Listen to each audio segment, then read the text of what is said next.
palestra de hoje é um tema muito atual. Ela é denominada Vendo a Crise como uma Oportunidade. Toda crise, ela transmite insegurança.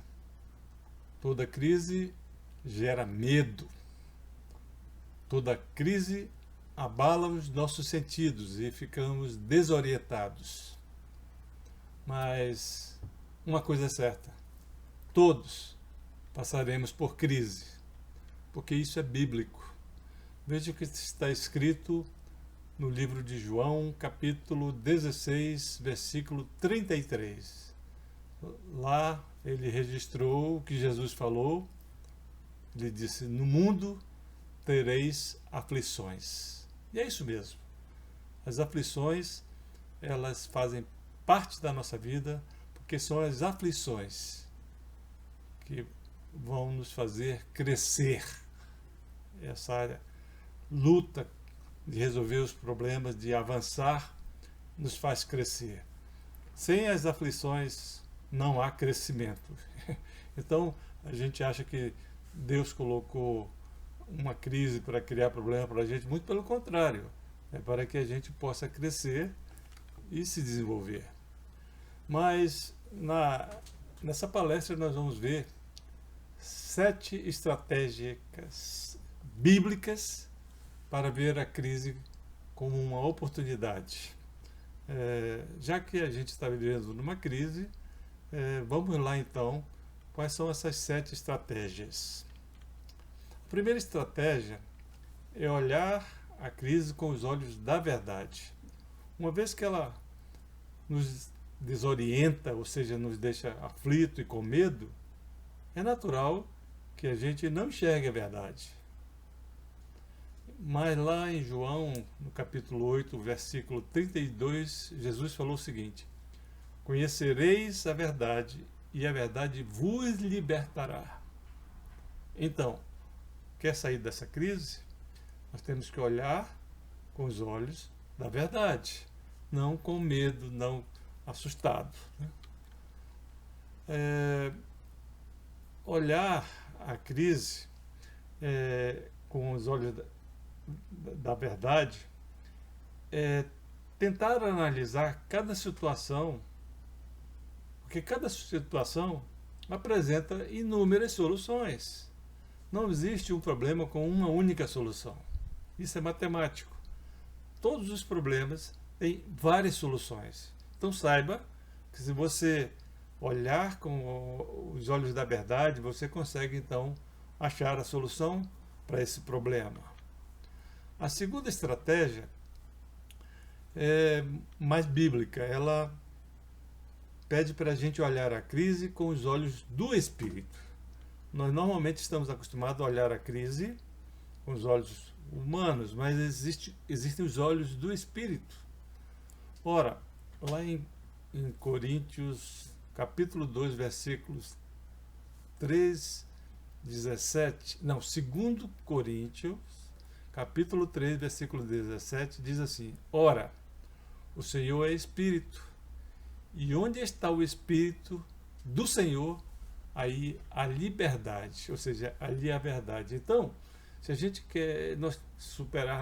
quisermos superar uma crise, nós temos que olhar através dos olhos do Espírito, porque ao olhar em Espírito, nós vamos estar enxergando a verdade. E onde é verdade, há liberdade. A terceira estratégia é olhar a crise com os olhos da fé. É também bíblico, ou seja, nós temos os nossos olhos físicos, os olhos espirituais, mas temos os olhos da fé.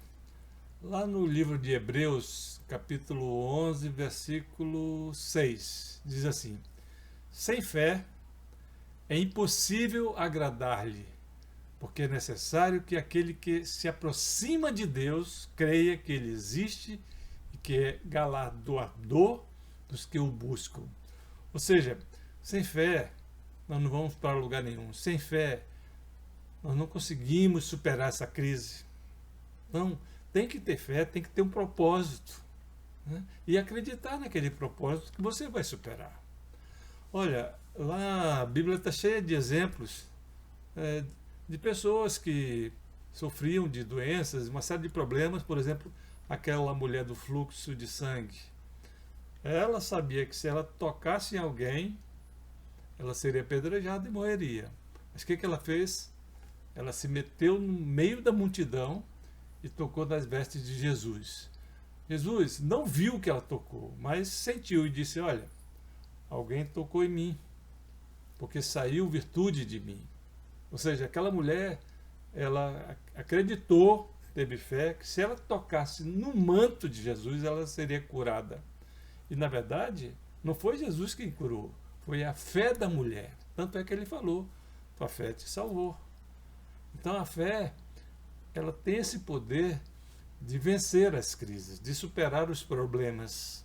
Basta que a gente creia e olhe, conforme essa terceira estratégia, olhar a crise com os olhos da fé. A quarta, ela é também uma estratégia bíblica. Ela diz assim para que nós não se conformar com a situação. Em geral, quando a gente está em crise, está abatido, por qualquer que seja a crise, a gente tende a ir lá no fundo do poço, né? Mas eu vou dizer uma coisa para vocês. Lá no fundo do poço ainda tem um alçapão, você pode ir um pouco mais abaixo. Mas não se operacione com isso. Porque olha o que a palavra de Deus diz lá em Romanos, isso foi Paulo que escreveu, capítulo 12, versículo 2. Ele diz assim: e não vos conformeis com este mundo, mas transformai-vos pela renovação da vossa mente, para que experimenteis qual seja a boa, agradável e perfeita vontade de Deus. Ora, Deus tem uma vontade sobre nós. Se Ele colocou essa crise para que a gente cresça, então nós temos que entender a mente dele. Para que serve essa crise? Exatamente, essa crise serve para que a gente possa crescer, sair da mesmice, sair do conformismo, que é normal. Às vezes o cara recebe uma boladinha aí, algum dinheiro, e já para de trabalhar, compra um carrão, sei lá o quê, e fica numa boba, esquece de poupar, esquece de investir, esquece de economizar, gasta mais do que ganha, daqui a pouco está na lona de novo. Mas vamos, ainda nessa quarta estratégia, tem uma frase de Abraham Lincoln, que foi presidente dos Estados Unidos em 1809 a 1865. Abraham Lincoln falou o seguinte, e é muito interessante: o campo da derrota não está povoado de fracassos, mas de homens que tombaram antes de vencer. Ou seja, os caras se perderam antes de lutar, antes de vencer. Esses são os fracassados. A quinta estratégia, ela é com base bíblica, mas ela diz que nós temos que olhar a crise como um degrau para subir e não para descer. Então, a primeira coisa, quando você está em crise, é procurar entender o que pode ser aprendido nessa crise. Entender também o motivo que levou a você a entrar nessa crise. Se é um fator externo, se é um fator interno, se veio de você ou veio dos outros, tem que entender. E outra coisa que é importante, ter o desejo de mudar. E fazer as mudanças com diligência, dando o melhor de si. Não adianta, para sair da crise, querer sair de mais ou menos. Tem que dar duro. Nada vem de graça, nada é fácil para os que vencem. A sexta estratégia, ela é muito interessante, pedir ajuda ao Espírito Santo.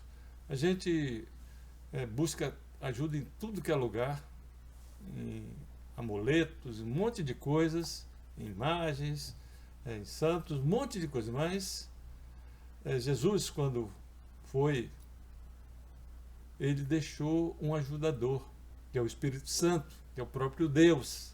Hoje nós vivemos no tempo do Espírito Santo. Então não adianta pedir para ninguém, porque o nosso ajudador é o Espírito Santo. Olha lá o que está escrito no livro de João, capítulo 14, versículo 26. Mas o ajudador, o Espírito Santo, a quem o Pai enviará em meu nome, esse vos ensinará todas as coisas. Essa frase de Jesus, ele está dizendo, o ajudador, meu Pai vai enviar em meu nome. Ou seja, o Espírito Santo veio em nome de Jesus. Então, quando você conversar com o Espírito Santo, que é o próprio Deus, você tem que falar no nome de Jesus. Porque é esse nome que vai abrir as portas, vai fazer com que o Espírito Santo se mobilize, e aí sim acontece o que Jesus falou. Esse vos ensinará todas as coisas. A sétima e última estratégia é pedir a restauração da capacidade de gerar riquezas. Geralmente, quando a gente está em crise, a gente perde a capacidade de gerar riquezas, gerar poder. Nós temos já esse poder que foi dado por Deus porque nós fomos criados à imagem e semelhança de Deus. Então, quando a gente se afasta de Deus, nós perdemos essa capacidade de gerar riquezas, de ser produtivos. Principalmente porque você entra em crise, a autoestima vai lá embaixo, muitos adoecem, outros param de comer, outros se trancam num quarto, outros até se matam. Mas olha só o que está escrito em Deuteronômio, capítulo 8, versículo 18. Mas lembrem-se do Senhor, o seu Deus, pois é Ele que lhes dá a capacidade de gerar riqueza. O que acontece? Quando a gente está em crise, a gente se afasta de Deus e reclama, fala coisas que não deveria. Mas o versículo está dizendo, mas lembrem-se do Senhor, seu Deus, porque é Ele que te dá a capacidade de gerar riqueza.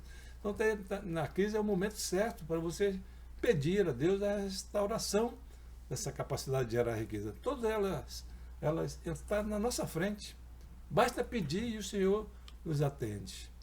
Aqui tem um exemplo, que eu não vou citar o nome, mas é de uma loja muito grande, ela tem 280 lojas no Brasil, ela nasceu em Pernambuco, aí é uma pequena dica, e esse dono dela era um alemão. Ele tinha uma lojinha de roupas, ele comprava tintas da Alemanha para tingir os tecidos, porque normalmente os tecidos eram branco ou caque. Então ele comprava 3 quilos por ano. E era muito pequeno, a lojinha dele era suficiente, ele vendia e comprava. E um dia ele fez um pedido e, em vez de comprar 3 quilos, mandaram 3 toneladas, 3.000 quilos. E ele ficou maluco, porque ele entrou numa crise. Ele disse, eu vou quebrar. Como é que eu vou, se eu consigo só vender 3 quilos por ano, como é que eu vou vender 3.000 quilos? Aí ele tirou proveito dessa crise. Mas olha só o que aconteceu. Ele orou a Deus. Sabe o que foi que aconteceu? Estourou a Segunda Guerra Mundial, ele importava da Alemanha, as fábricas depois foram todas destruídas, ele não conseguiu pagar, ele queria pagar, não conseguiu pagar, não sobrou, restou ninguém dessa fábrica, e aí ele tinha ali 3 toneladas, ou 3.000 quilos de pó de tingimento, e uma das primeiras coisas que ele vendeu foi para o exército, para produzir roupas, né? Aquelas camuflagens. E vendeu, inclusive, para os Estados Unidos. Então, esse camarada ficou milionário, né? Ele hoje é muito grande, essa empresa, porque se lembrou do Senhor e orou para com a possibilidade de transformar aquela crise numa grande oportunidade. O outro caso é da boneca Barbie.